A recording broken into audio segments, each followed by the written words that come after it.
महाराष्ट्र सरकार ने पूर्व मुख्यमंत्री देवेंद्र फडणवीस की सुरक्षा में कटौती की है।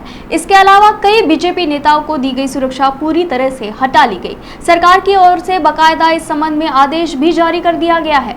विपक्षी नेताओं की सुरक्षा हटाने के बाद महाराष्ट्र सरकार उनके निशाने पर आ गई है। महाराष्ट्र सरकार के इस फैसले का विरोध तेज हो गया है। सुरक्षा में कटौती को लेकर गृह मंत्री अनिल देशमुख ने पत्रकारों से चर्चा की।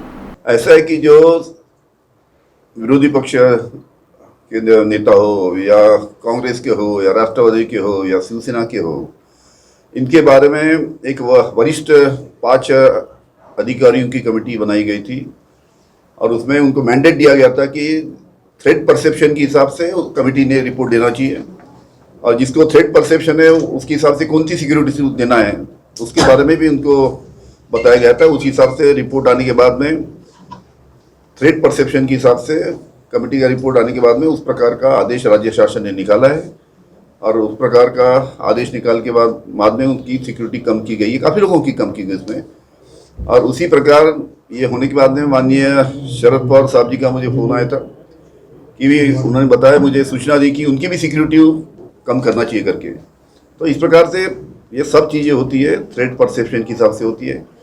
जब भारतीय जनता पार्टी की भी सरकार थी उस टाइम आप देखिए माननीय शरद पवार साहब जो वरिष्ठ नेता थे, इतने से साल केंद्र में मंत्री थे, राज्य में 4 बार मुख्यमंत्री थे। बीच में जब यहाँ पे 4 साल पहले की बात देखिए, ना उनको एक एस्कॉर्ट था ना उनको एक पायलट था। बीच में अजीत दादा डिप्टी सीएम थे इतने साल में, जब 5 साल नहीं थे उनको एक भी सिपाही उनके सिक्योरिटी पे नहीं था। कहने का मतलब कि ये सब चीज़ें थ्रेट परसेप्शन के हिसाब से होती है, इसमें कोई किसी प्रकार की राजनीति नहीं है।